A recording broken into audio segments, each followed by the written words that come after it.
Olá, galera. Bom dia, boa tarde, boa noite. E aí vai depender de que horário que vocês estão me assistindo, né? Assim, a gente vai começar aqui nossos estudos de redação de forma bastante teórica primeiro, né? Então, primeiro a gente vai entender a importância da leitura, a importância da linguagem na nossa vida, tá? A gente vai ter que entender aí como que eu vou trazer isso para minha vida, internalizar isso, né? A importância disso para depois colocar no papel, para depois aplicar tudo isso, tá? Então, assim, eu queria dizer para vocês que eu estou à disposição para qualquer dúvida que vocês tenham, tá? A gente vai estar ao vivo, a gente vai estar ao vivo, tirando dúvidas, conversando muito mais, fazendo exercícios, tá? E de início, né, eu trouxe para vocês aqui, para começar os nossos estudos, algo que eu acho que é fundamental para todo estudante que quer prestar vestibular, quer fazer Enem, né, que é entender o poder da argumentação, tá? Porque a argumentação é tudo na nossa vida, não só, né, para além da questão de prova de concurso, etc e tal. A argumentação é importante para a nossa vida, para as nossas relações pessoais, né? Para como que a gente consegue ter opinião, defender as coisas, convencer ou não as pessoas, tá? Então, um gênero textual que traz isso muito bem é o debate, tá? Então, eu optei nessa primeira aula para que a gente possa trazer aqui esse gênero, né? Começar por esse gênero. A gente já sabe, né, já desde muito tempo, que existem inúmeros gêneros textuais, inúmeras formas de se fazer texto, né? Então, uma delas é o debate, tá? Então, vamos começar, gente. Primeiro de tudo, a gente tem aí a imagem desse grande homem, que eu não sei se vocês sabem quem é, mas é o Malcolm X. Ele foi um ativista muito importante, né, na luta pelos direitos humanos, né, na luta do povo preto, né, dos negros. E ele ficou muito famoso por ser um cara do debate, um cara do diálogo, tá? Como pacificar as situações através do diálogo, como convencer as pessoas e arrastá-las para junto da gente, tá? Então, essa é a importância do debate. Vamos lá, gente. O gênero debate, o que ele é? Como que ele vai funcionar pra gente na prática? O debate ele é um texto argumentativo oral, tá? Só que embora ele seja oral, ele nos serve como base, né? Esse entendimento nos serve como base para texto escrito, porque são os textos que vocês vão precisar escrever, vão precisar elaborar na redação do Enem, tá? Então vocês vão precisar entender o argumento, né? O texto argumentativo. Ah, porque vocês vão fazer no Enem uma dissertação argumentativa. Beleza? Então, então a questão do debate ela vai permear tudo isso daí para que a gente chegue finalmente lá na terceira fase, né? Entenda melhor como funciona a dissertação argumentativa. Tranquilo? Vamos lá. Então, o debate é um texto argumentativo oral, caracterizado pelo discurso persuasivo. Como assim persuasivo? Convencimento, tá? É o discurso de convencer alguém. Isso é persuasão. E o propósito é convencer os interlocutores sobre a validade da opinião defendida, tá? Então, por conta disso, os debatedores precisarão planejar seus discursos, eles precisam pensar, organizar as ideias na mente para que a gente consiga convencer as pessoas, trazer as pessoas para junto da gente, tá? Então eles vão trazer o quê? Argumentos, né? A gente só consegue defender uma tese, uma ideia, quando a gente tem argumentos. Falar que eu não gosto disso ou eu não gosto daquilo é muito fraco, não é válido pra gente. O que a gente precisa aqui entender é que a gente precisa ter argumentos, isso na vida, a gente precisa ter argumentos na vida para poder convencer as pessoas. Senão, ninguém vai levar em conta o que a gente fala, né? Senão a gente não vai ter credibilidade. Beleza? Então, o desenvolvimento de um debate proporciona aos participantes colocarem suas opiniões em xeque, né? Então, por isso que é a necessidade aí de argumentar, mas também de contra-argumentar. O que é contra-argumentar?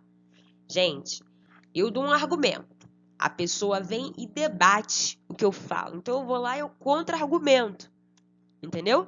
Eu tenho que ter a capacidade de lidar com isso. Porque eu falo A, a pessoa fala B e eu não consigo falar C, aí é complicado. Tá? Aí eu perdi o meu debate. Aí eu já não tenho mais argumentos. Beleza? Então eu tenho que saber argumentar e contra-argumentar. Então, os debatedores eles precisam dominar os mecanismos das trocas discursivas, que são os turnos da fala, né? Trocar de um lugar para o outro na hora de falar, ouvir, falar, etc e tal, né?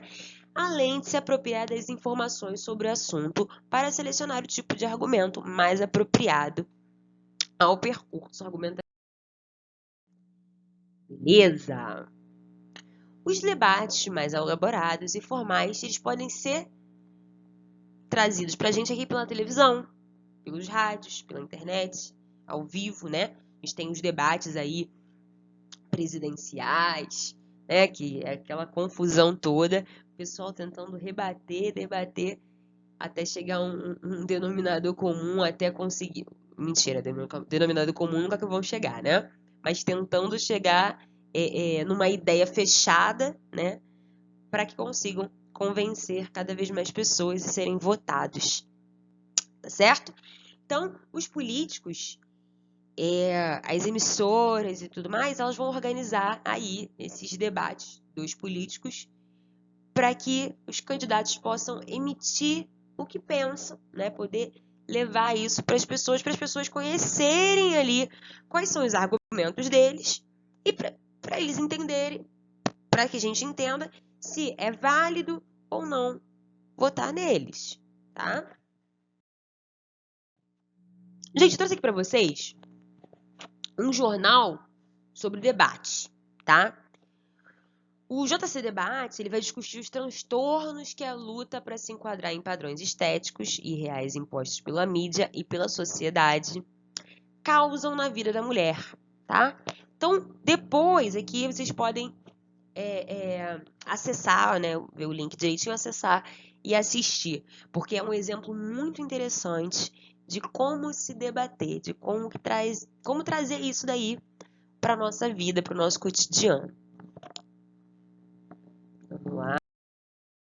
Questões, mas que eu não vou trazer agora. Eu quero fazer isso em aula com vocês, tá? O poder da palavra. Então, vamos lá. Por que estudar o gênero debate? Gente, estudar o gênero debate, sua estrutura e utilização é uma forma de expressão argumentativa na defesa de um ponto de vista, tá? Então, o bom debatedor, ele aprendeu a desenvolver a capacidade de se expressar oralmente, de forma organizada, clara, coerente, tá? Então, o debate ele é um processo comunicativo que exige argumentação consistente. Como assim? A argumentação válida, né? Então, essa consistência, ela vem da onde? Do conhecimento do tema, tá? Então, de pesquisa prévia. Então, eu dizer que eu concordo ou eu discordo com alguma coisa não é suficiente. Eu preciso dizer o porquê disso. E é assim que a gente pensa numa dissertação argumentativa, tá? Ninguém dá bola para alguém que defende algo sem argumentos comprovados. Então, como que a gente pode argumentar? Primeiro, a gente vai pesquisar o tema, né? A gente vai estudar aquilo ali, vai tentar entender. Bom, eu sou contra, eu sou a favor. Por quê? Tá? Quais são os prós, quais são os contras? Pronto, assim eu formei minha opinião. A partir do momento que eu formo minha opinião com argumentos, né? Eu consigo levar isso para o público, levar isso para outras pessoas. Então, eu estou, de certa forma, debatendo, né? Estou pronta para debater. Gente, um debate exige muito preparo, né? As pessoas precisam estar muito confiantes daquilo que elas dizem, senão elas vão passar vergonha, tá? Então, eu preciso ter argumentos válidos, beleza? E os argumentos são o quê? São ideias lógicas, relacionadas entre si, com o objetivo de esclarecer determinada situação ou dúvida, tá? E as estratégias argumentativas são as maneiras como vocês se organizarão e apresentarão os seus argumentos para chegar a uma conclusão, tá? Essas estratégias elas são utilizadas com o intuito de convencer o leitor de que a sua tese é a mais adequada, de que a sua, né, não a do fulaninho de lá, é a mais adequada, tá? Então, além de provar esse ponto de vista, é uma forma de mostrar para os corretores, principalmente em concurso, tá, galera? Que você possui um vasto repertório sociocultural e sabe relacioná-lo bem na defesa da sua tese, tá bom? Então, quando a gente pensa em dissertação argumentativa, nada mais é do que um debate, né? A gente está ali trazendo nossa opinião, tentando debater, tentando, mesmo que não tenha o outro lado, a estrutura é a mesma do debate, né? Então, trazer ideias ali válidas, né? Trazer um repertório sociocultural, trazer, de repente estou falando de um tema sobre história, sobre imigração e parará. Eu trazer, de repente, uma revolução industrial, se couber, né, no assunto, trazer Revolução Francesa, se couber no assunto. Enfim, eu preciso ter esse repertório sociocultural, que eu só vou trazer, que eu só vou ter, gente, a partir de muita leitura, de muito estudo, de muita pesquisa do tema. Então é o que eu oriento para vocês já desde já, que já vão começar a se preparar para vestibular, né? É vocês, a gente vai depois trazer aqui, vai ter uma noção de temas, né, de o que pode cair mais para frente no curso. E então, assim, a partir disso, vocês vão começar a fazer pesquisas sobre isso, né? Bom, a gente teve agora, esse ano, esse boom aí, dessa pandemia doida, esse Covid-19, enfim, assolando a população. Bom, isso é um repertório interessante, pode cair algo do tipo relacionado à saúde, relacionado às instituições, né, de ensino superior, que tem trabalhado aí de forma árdua pela pesquisa, né, em prol da pesquisa da saúde. Então a gente tem que ter a mente aberta, a gente tem que ler jornal, sabe? Não fake news, tá, gente? Mas tem que buscar respaldo legal nas questões. A gente tem que buscar beber informação, tá? Quando a gente bebe informação, quando a gente bebe conhecimento, nos tornamos sujeitos ativos, né? Pessoas capazes de contra-argumentar, de defender aquilo que pensa, sabe? E não ser passado para trás, gente. Quem não tem argumento, quem não tem ideia, sabe? Quem não tem opinião sobre as coisas, é passado para trás na vida, tá? Então, tanto para o mercado de trabalho, quanto para os vestibulares, né? O corretor de redação de Enem, ele gosta de saber que a pessoa tem um repertório, né? Que ela tem conhecimento pragmático, que é conhecimento de mundo, né? Que ela tem vivência, que ela entende, né, das coisas que acontecem na sociedade, de que as pessoas, né? De que vocês são sujeitos ativos, pensantes, têm identidade, entendeu? Então, é nisso que a gente vai bater até o fim, tá? Para que cada vez mais vocês possam, não se tornem massas de manobra, tá? Que qualquer pessoa seja capaz de conduzir aquilo ali e vocês irem atrás de qualquer fake news, qualquer ideia boba que é dita por aí, tá? Então, é muito importante que vocês tenham isso como foco, né? Buscar informação. E buscar informação por fontes seguras, tá? Seguindo aqui, galera. Hora de dar nome aos bois, tá? Não vou ficar cobrando isso daqui exaustivamente, vocês decorarem não, mas é mais um entendimento mesmo, tá? Que são as estratégias argumentativas. A gente tem aí a comprovação ou estatística. O que é isso? Quando eu faço uma redação, né, eu tenho algumas estratégias de argumento e elas têm nomes, tá? Então são esses nomes aqui que eu vou trazer para vocês. Eu posso argumentar por meio de comprovação de dados, de estatística, que é ótimo, tá? Então, para que o leitor acredite naquilo que você está argumentando, é preciso que haja comprovação. Então, essa estratégia se dá pela apresentação de dados estatísticos, pesquisas, estudos que servem como provas concretas, tá? Então, esses recursos, eles são apresentados para comprovar aquilo que está sendo discutido e defendido por você, tá? Então, se você quer falar sobre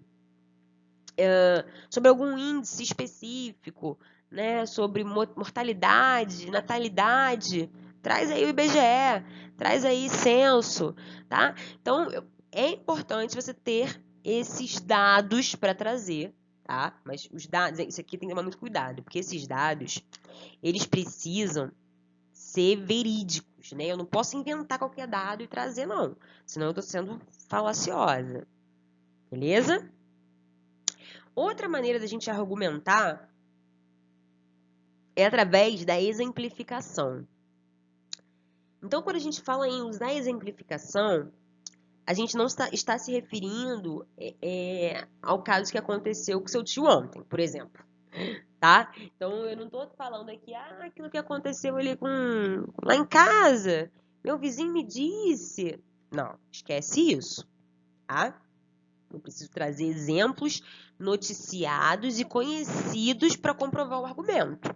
Tá? Então, tive como foi trazido pela Globo News, enfim, eu preciso ter alguma notícia, algo que foi reconhecido pela sociedade, tá? Enquanto informação, e aí eu posso trazer no meu texto. Eu não posso trazer casos isolados que só competem a você. De repente, aqui as outras pessoas não vão ter nenhuma ciência disso, tá? Tenho também citação ou argumento de autoridade. Esse aqui é genial. O corretor, né, o avaliador do Enem adora. Gente, citar argumentos de autoridade é demais, é top. Então, assim, o que é citar argumentos de autoridade? Gente, se eu tô falando de saúde, né? No tema da redação de Enem, eu tenho aí saúde. Estou falando sobre algo sobre saúde, de mulheres, de repente posso trazer mulheres negras, né, que apresentam aí maior taxa de mortalidade, né, diante da violência que as assolam e tudo mais. Gente, eu posso trazer de repente aí uma autoridade no ramo da saúde. Posso trazer, por exemplo, o Drauzio Varela, né, que é um sujeito reconhecido mesmo, né, é muito renomado pela sociedade dentro da área que ele atua, né, que é a saúde. Então, é trazer pessoas que são consagradas ou especialistas, tá, que pensam de forma parecida com você e têm autoridade para falar sobre aquele assunto. E aqui é importante, gente, se vocês forem trazer na íntegra o que eles, né, o que essas pessoas forem falar, traz entre aspas, tá? É muito importante trazer entre aspas, porque você não tem propriedade para, né, para copiar ali, fazer esse plágio. Mas você também pode parafrasear, você pode dizer com outras palavras a mesma coisa que essa pessoa disse e usar o nome dele, né? Segundo Drauzio Varela, tananã, ano tal. Tranquilo? Mais um argumento aí. Alusão histórica. O que é alusão histórica, né? É uma estratégia argumentativa e é boa para trazer elementos que aconteceram aí na história do nosso país, né? Na história do mundo, de uma maneira geral. Tá? Então, é trazer fatos históricos que são muito conhecidos e podem também mostrar a consequência dos acontecimentos, né, que você está abordando. Então, vou contribuir para a sua tese. E esse quesito é um dos que eu mais gosto. E o próprio examinador do Enem também gosta muito, né? Ele entende que é uma maneira de você mostrar seu repertório sociocultural, tá certo? Então, é legal, sim, trazer Revolução Industrial, Revolução Francesa, trazer Brasil Colônia. É muito legal trazer escravidão, que seja, vai depender aí do assunto, né? Mas trazer os elementos que aconteceram, né, na história mundial é muito importante para mostrar ao meu examinador que eu sou uma pessoa que tem conhecimento pragmático, tem conhecimento de mundo, que estudou, né? Que sabe o que aconteceu com a nossa história, a história do nosso povo, tá certo? Galera, vamos lá. Agora eu pergunto pra vocês, os debates, eles são sempre iguais? Não, tá? Eles vão depender da finalidade da discussão. Então, a gente tem 3 tipos aí. Debate de opinião, debate deliberativo e debate para resolução de problemas, tá? O primeiro, que é o de opinião, ele versa sobre temas que geram opiniões controversas, tá? Por exemplo, a redução da maioridade penal no Brasil, enfim, tá? Debate deliberativo trata de questões que precisam ser decididas pelo coletivo, por exemplo, o uso dos espaços coletivos da escola, etc e tal, tá? Debate para resolução de problemas. Trata da apresentação de solução para problemas vividos pelo coletivo, como, por exemplo, a pichação do espaço escolar.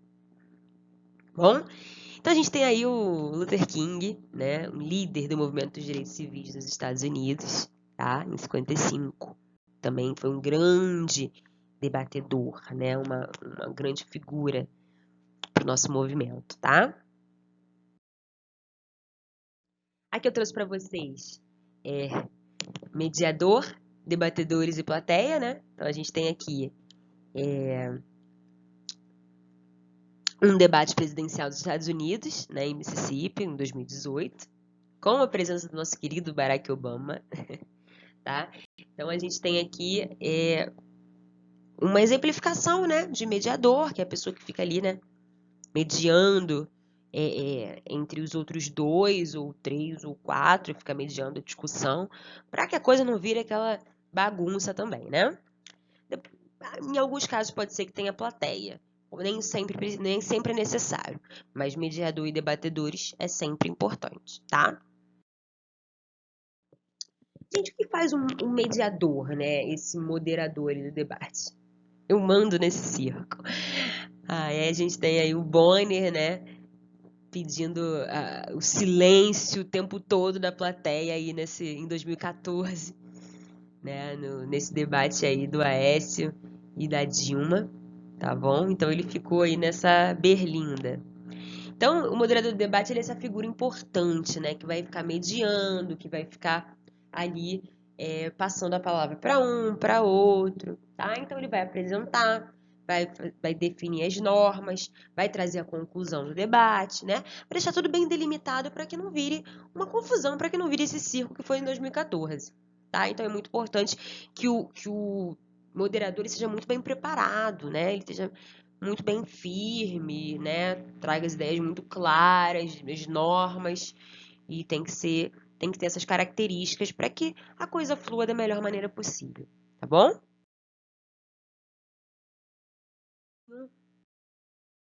Aula ao vivo, tá? Nossa aula ao vivo, eu outros elementos para vocês. Um beijo enorme e estamos juntos aí nessa pandemia, firmes e fortes. Qualquer coisa, contem comigo, tá certo? Beijão!